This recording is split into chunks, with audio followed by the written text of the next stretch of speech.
우리 사사기 16장 23절부터 31절까지를 다 같이 한 목소리로 봉독하겠습니다. 다 같이요. 시작.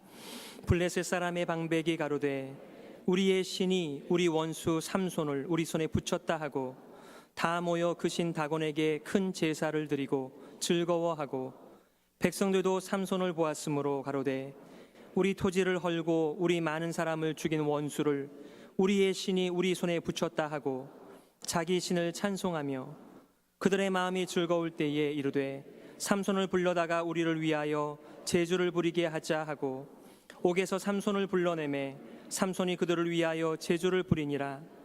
그들이 삼손을 두 기둥 사이에 세웠더니 삼손이 자기 손을 붙든 소년에게 이르되 나로 이 집을 버틴 기둥을 찾아서 그것을 의지하게 하라 하니라. 그 집에는 남녀가 가득하니 블레셋의 모든 방백도 거기 있고 지붕에 있는 남녀도 3,000명가량이라. 다 삼손의 제주 부리는 것을 보더라. 삼손이 여호와께 부르짖어 가로되 주 여호와여 구하옵나니 나를 생각하옵소서. 하나님이여 구하옵나니 이번만 나로 강하게 하사 블레셋 사람이 나의 두 눈을 뺀 원수를 단번에 갚게 하옵소서 하고 집을 버틴 두 가운데 기둥을 하나는 왼손으로 하나는 오른손으로 껴 의지하고 가로되 블레셋 사람과 함께 죽기를 원하노라 하고 힘을 다하여 몸을 굽히매 그 집이 곧 무너져 그 안에 있는 모든 방백과 온 백성에게 덮이니 삼손이 죽을 때에 죽인 자가 살았을 때에 죽인 자보다 더욱 많았더라. 그의 형제와 아비의 온 집이 다 내려가서 그 시체를 취하여 가지고 올라와서 소라와 에스사올 사이 그 아비 마누아의 장지에 장사하니라. 삼손이 이스라엘 사사로 20년을 지내었더라. 아멘. 함께 봉독한 이 말씀 가지고 삼손 블레셋을 무찌르다 하는 제목 가지고 말씀 증거하겠습니다. 그리스 신화에 헤라클레스가 있다라고 한다면 이스라엘에는 삼손이 있습니다. 그 유명한 삼손 이야기입니다. 영화로도 뮤지컬로도 그림으로도 잘 알려져 있는 삼손 이야기를 여러분들께서는 잘 알고 있습니까? 저는 가만히 21세기에 이 세상에 돌아가는 모습을 보면서 특별히 미국에 살면서 가만히 이 세상을 바라보게 된다면 이 삼손에 대한 열망들이 다 우리 안에 있는 것 같다는 생각을 하게 됩니다.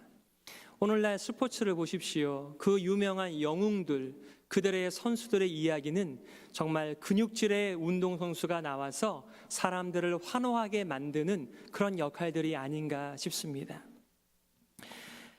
오늘 본문의 말씀을 비롯하여 13장부터 16장까지 이어지는 삼손 이야기는 아마 여러분들께서 랭캐스트에 있는 그 뮤지컬을 보고 오셨다라고 한다면 그 이막의 편성이 어떻게 되었는지를 아실 것입니다.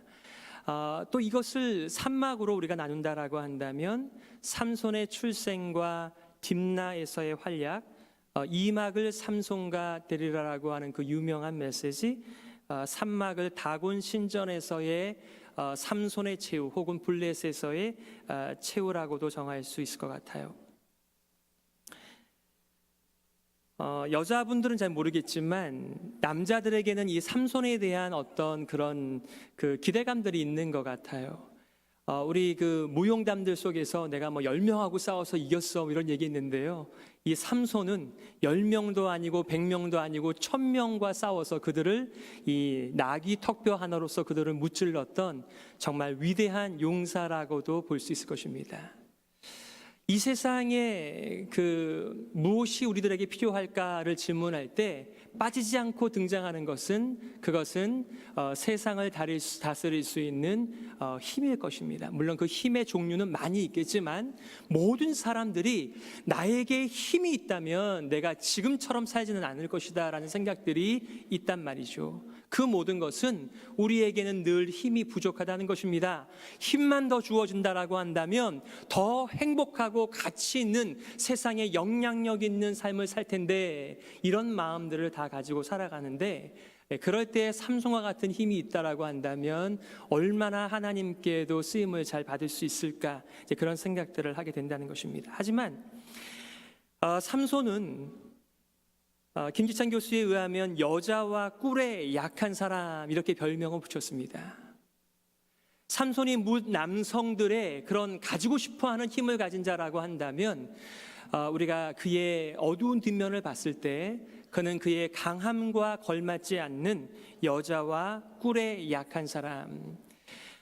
물론 여자의 약하다라고 하는 것은 우리가 얼마든지 알 수 있겠고, 꿀에 약하다라고 하는 것은 좀 중의적인 표현을 사용하고 있는 것입니다. 무슨 얘기냐면 그 젊은 사자를 삼손이 죽이고 나서 시간이 좀 지나고 나서 보니까 거기에 꿀이 있는 거예요. 아마 그 벌이 그런 꿀집을 만들었는지, 그런데 그 꿀을, 사실 나시린은 꿀을 먹어서 안 되는 건 아닌데 그런 죽은 시체를 가까이 하면 안 되는 사람이었어요. 그럼에도 불구하고 그는 꿀을 취하기 위하여 얼마든지 나시린 되는 것을 포기하는 자로서의 이미지를 보여주고 있습니다.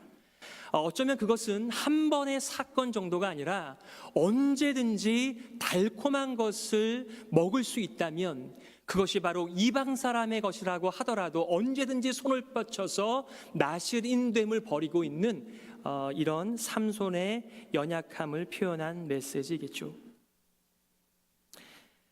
16장의 서두에서도 여자와 꿀에 약한 사람이라고 하는 그의 별명값에 알맞게 가사로 내려가는 것을 보게 됩니다.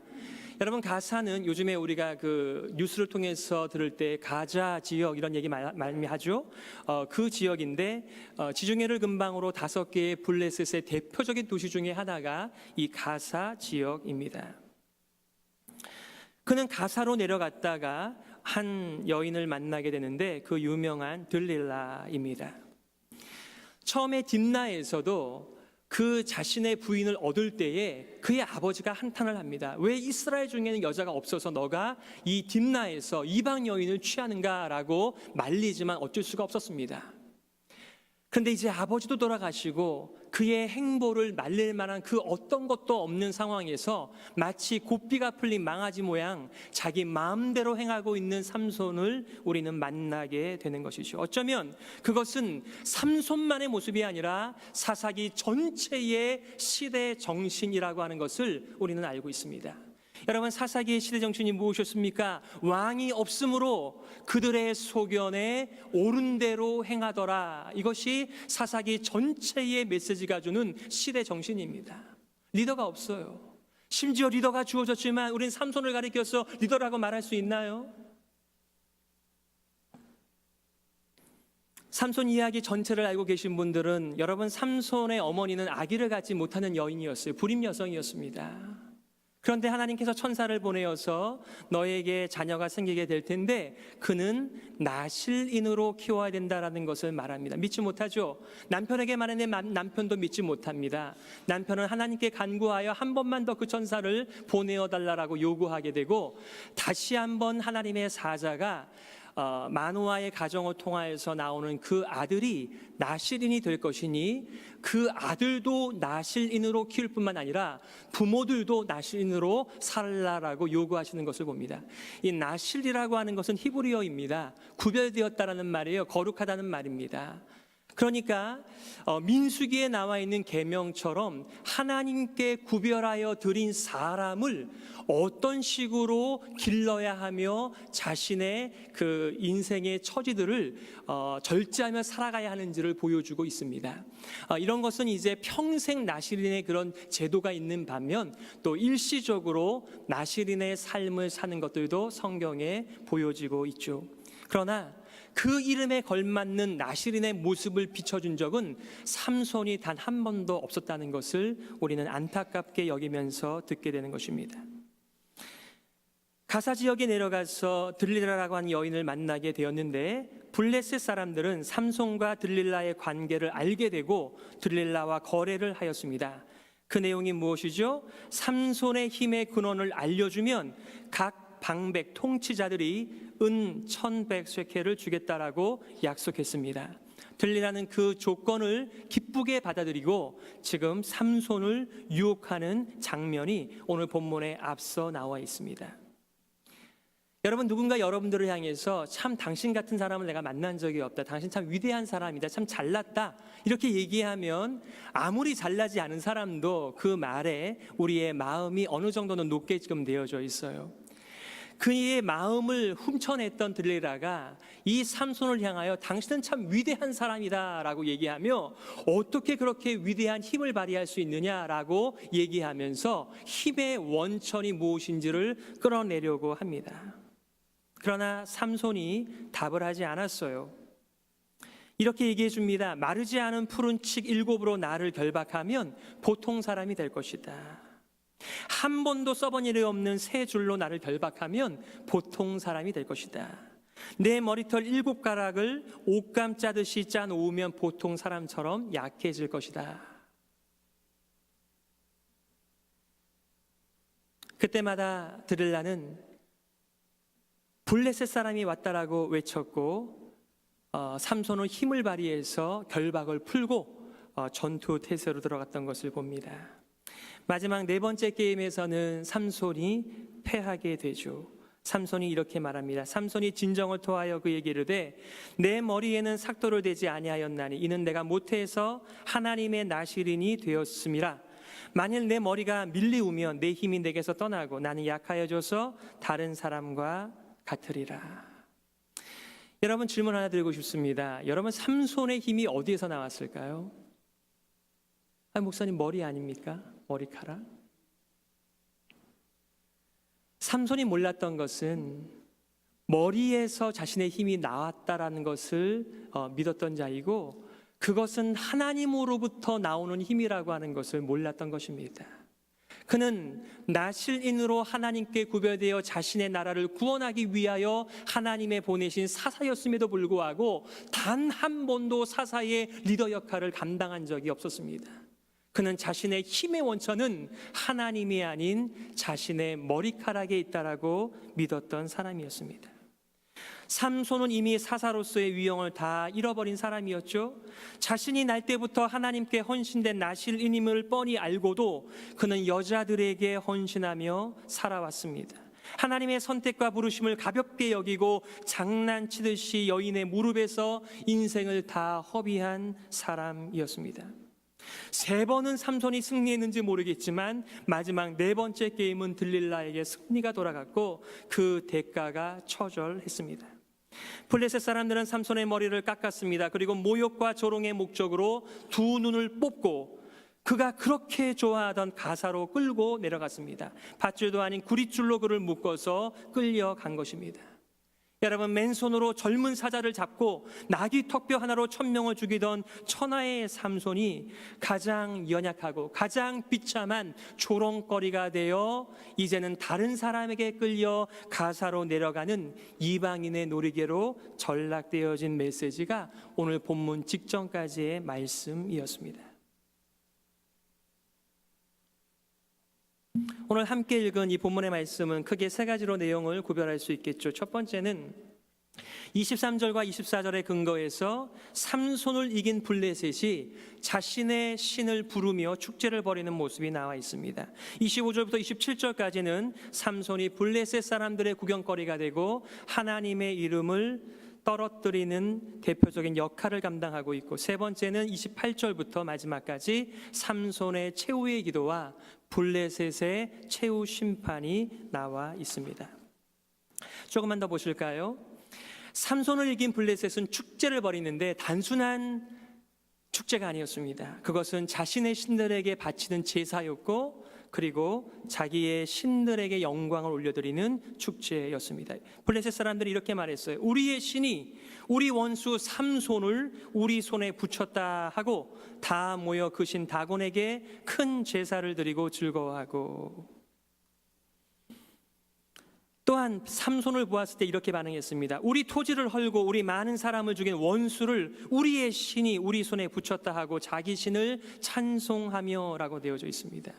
여러분, 고대의 전쟁은요, 국가와 국가, 민족과 민족의 전쟁이기도 하지만 그들의 전쟁의 배후 속에서는 항상 그것은 신들의 전쟁이었습니다. 여러분들께서 헬라 철학이나 또 헬라의 그런 그리스 신화 같은 것들을 보게 되면 언제나 사람들의 싸움에 개입해 있는 신들의 모습들을 보게 되죠. 지금 그러한 것이 반영이 되어져 있는 것이죠. 물론 시대는 다르지만 지금 블레셋 사람들은 삼손을 무너뜨린 것은 단순히 자신들의 힘이 아닌 자신들의 신이 그들의 신도 무너뜨린 것이다라고 하는 전제 속에서 그들이 다곤에게 지금 그들의 신전에서 제사, 큰 제사 올리고 즐거워하고 찬송하였다라고 말하고 있습니다. 무슨 얘기입니까?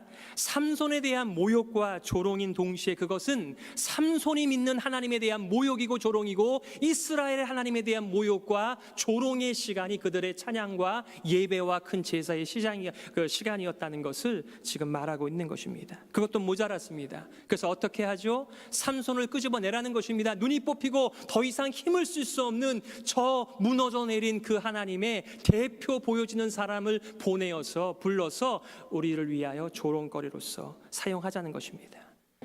그들은 다곤 신전에서 삼손은 제주를 부렸습니다. 그 제주가 어떤 내용인지는 나와 있지 않지만 서커스 하듯이 사람들의 웃음, 사람들의 관심을 끼치는 그러한 조롱거리로 전락한 삼손의 모습이 나와 있습니다. 그때 삼손은 한 가지를 더 생각했던 것 같습니다. 한 소년에게 부탁을 하는 것이죠. 그 내용이 뭐죠? 26절에 이렇게 말해요. 삼손이 자기 손을 붙든 소년에게 이르되 나로 이 집을 버틴 기둥을 찾아서 그것을 의지하게 하라, 이렇게 얘기했습니다. 여러분 3,000명 이상이 들어가는 그런 그 체육관이 있다면, 그런 신전이 있다면 어마어마한 사이즈이죠. 더군다나 고대의 시절에 그런 곳에서 지금 삼손은 제주를 부리고 사람들의 조롱과 경멸과 하나님의 경멸당함을 그도 함께 경험하고 있는 가운데 있습니다. 그때 삼손은 이렇게 기도하고 있습니다. 28절인데 주 여호와여 구하옵나니 나를 생각하옵소서. 하나님이여 구하옵나니 이번만 나로 강하게 하사 블레셋 사람이 나의 두 눈을 뺀 원수를 단번에 갚게 하옵소서. 어떻게 보면 삼손의 최후이기도 하고 삼손의 마지막 하나님께로 돌아오는 회개의 현장 같기도 합니다. 그러나 정확하게 이 사건에 대한 내용을 디테일하게 보고하지 않고 있기 때문에 우리는 지금 삼손이 하나님께 올리는 기도를 긍정적으로도 볼 수 있고 부정적으로도 볼 수 있는 이런 기도문으로 볼 수 있는 거죠. 긍정적으로 본다면 정말 평생 하나님께서 나실인으로 정해주셨음에도 불구하고 한 번도 나실인으로 살지 못하다가 마지막에 가서 그의 마음을 돌이켜 나실인다운 기도와 나실인다운 용맹을 보여준 사건으로 우리는 이 기도문을 이해할 수 있겠죠. 그러나 또 부정적인 면에 있어서는 하나님은 간 곳 없고 자신의 눈을 뽑고 자기를 조롱하고 자기에게 모욕을 준 자에게 내가 원수를 갚게 달라고 하는 끝까지 철저하게 인간적인 삼손의 모습으로도 해석을 할 수 있는 본문입니다. 결과적으로는 이렇게 되었습니다. 집을 버틴 두 가운데 기둥을 하나는 왼손 하나는 오른손으로 껴 의지하고 가로되 블레셋 사람과 함께 죽기를 원하노라 하고 힘을 다하여 몸을 굽히매 그 집이 무너져 그 안에 있는 모든 방백과 온 백성에게 덮이니 삼손이 죽을 때에 죽인 자가 살았을 때에 죽인 자보다 더욱 많았더라. 여러분, 하나님의 사람은 하나님의 성전에서 기도해야 되는 것 아니겠습니까? 그런데 하나님의 사람 삼손이 하나님께 구별되었다라고 하는 나실인이 다곤 신전에서 최후의 간구를 올렸다라고 하는 것은 우리들에게 의미심장한 메시지를 던져주고 있습니다. 오늘날 주님의 몸된 교회로 쓰임을 받았던 예배당들이 이제는 점점 쇠락하게 되어지고 이제는 유럽의 많은 교회들은 이미 모슬렘 사원으로 바뀌었습니다. 우리가 DC에 가게 되면은 예전에는 분명히 하나님을 찬양하고 예배하였던 교회당인데 십자가를 떼어놓고 이슬람의 상징인 달을 걸어놓은 것도 우리가 보게 됩니다. 저와 여러분의 삶 가운데 믿음의 1세대로서 함께 예배드렸던 그러한 아름다운 현장이 있었습니다만 이제는 신앙이 점점 내려가면서 신앙이 퇴색하고 예전에 하나님께 영광 돌렸던 그 장소와 그 입술이 더 이상은 하나님을 위하여 찬양되어지지 않고 있다라고 한다면 그것은 우리들에게 비극 중에 비극일 것입니다. 이미 한국은 주일학교의 모든 교회들의 50% 이상 주일학교가 없다라고 말할 정도로 자녀를 낳지 않는 것도 있지만 더 이상 젊은이들이 교회를 찾지 않는 어려운 가운데 있습니다. 여러분, 이 삼손을 보십시오. 그의 부모도 신앙이 있었다 말할 수는 없겠지만 정말 여리고를 하나님의 주신 힘으로 무너뜨리고 몇 년이나 흘렀다고 지금 가나안 땅에서 이렇게 이방인의 신전이 지어지고 이방인의 신전에서 하나님의 나시린이 기도하는 형국이 되었을까요? 이 본문은 삼손의 최후라고도 말할 수 있겠지만 우리는 삼손의 최후를 넘어서서 하나님을 마음껏 모욕하고 조롱하였던 블레셋의 최후라고 하는 것도 보게 된다는 것입니다.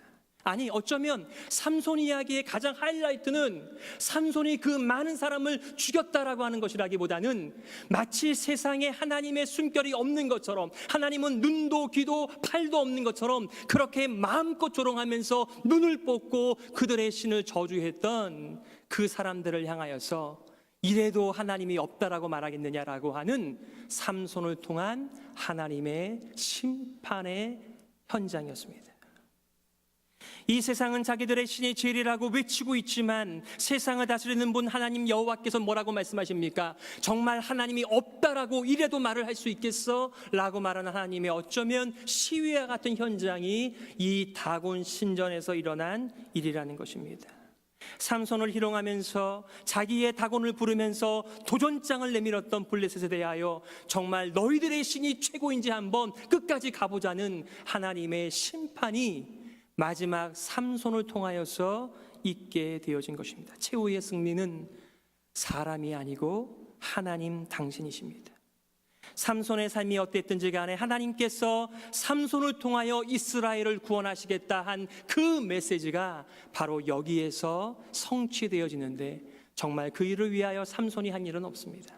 바로 하나님께서 약속을 주시고 하나님께서 그 일을 성취하신 것입니다. 이 내용을 가지고 여러분들과 두 가지의 교훈을 좀 나누고 싶습니다. 첫 번째는 여러분, 힘의 근원은 머리카락이 아닙니다. 힘의 근원은 하나님이십니다. 정말 세상에 많은 사람들이 착각하고 있는 것은 마치 삼손에게 머리카락이 있었듯이 나에게도 머리카락들이 나에게 힘이 된다는 것입니다. 많은 사람들이 돈을 모으고 높은 자리에 올라가고 좋은 학벌들을 유지하고 자신의 레저메를 채우려고 하는 이유 중에 한 가지가 뭐예요? 그것이 자신의 힘의 원천이라고 하는 믿음 때문에 그것들을 마련하고 살아가는 것입니다. 그러나 우리는 이 사건뿐만 아니라 모든 성경의 메시지 속에서 이 세상의 영웅들에게는 진정한 힘이 없다라고 하는 것을 하나님께서 말씀하고 계십니다. 하나님만이 힘이십니다. 여러분, 사사기에는 12명 혹은 13명의 사사가 나옵니다. 그런데 그 사사들이요, 다 어떤 사람들입니까? 우리가 볼 때 정말 이런 사람들이 이스라엘 리더가 될 수 있겠나? 이런 사람들이 리더 역할을 하고 있습니다. 그 얘기는 무엇을 얘기하는 것이죠? 그들이 일시적으로 그 어려운 점을 구출하는 역할들을 감당했는지 모르겠지만 진짜 우리들의 힘의 원천과 구원자는 하나님밖에 되시지 않는다라는 것을 말씀해 주는 메시지들입니다.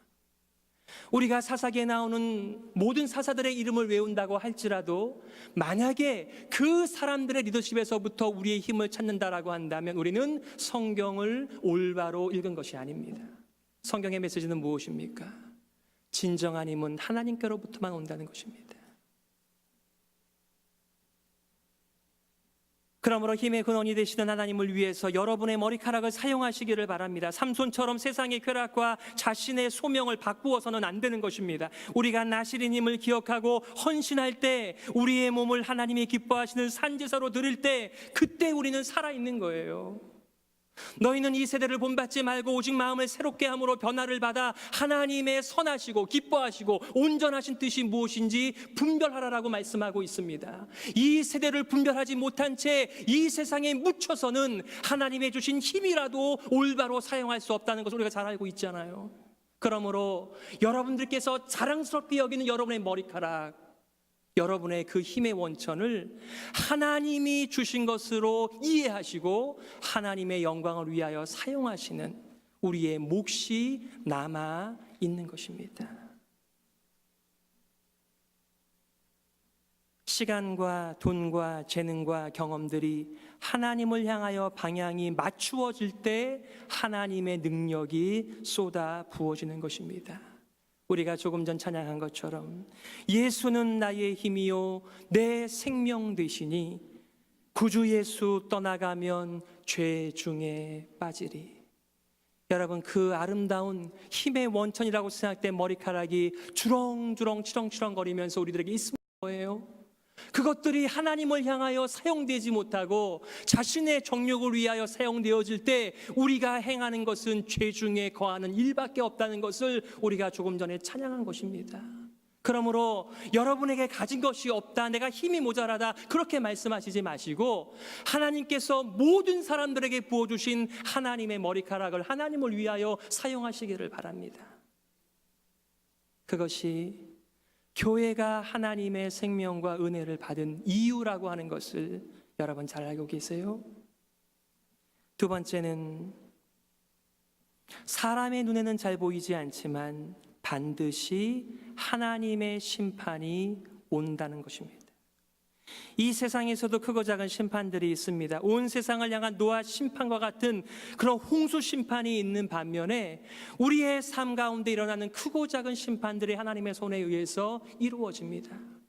우리가 모르기는 뭘 몰라요? 그 때를 잘 알지 못하기 때문에 하나님께서 왜 이런 불의한 것을 지켜만 보고 계시나, 왜 듣고만 계시는가, 왜 움직이시지 않는가 라는 생각을 하기도 하죠. 그러나 여러분 잊지 마세요. 다곤 신전에 3,000명 이상이 되는 많은 사람들이 모여서 자기네들의 신들이 이겼다라고 말을 할 때에 하나님께서는 그 열방들의 찬양과 경배를 코웃음 치시면서 바로 한 번의 힘으로 그들을 심판하시는 하나님이세요. 여러분, 우리 눈에 보이지 않으니까 하나님께서 심판을 하시지 않는 것 같으세요? 하나님은 공의롭고 정의롭지 않으신 분 같으세요? 아닙니다. 하나님은 언제나 그분의 정하신 때에 하나님의 심판을 반드시 하시며 하나님을 믿음으로 붙들고 살았던 사람들의 마음을 시원케 해주시는 좋으신 하나님이신 것을 기억하십시오. 요한계시록에 뭐라고 말합니까?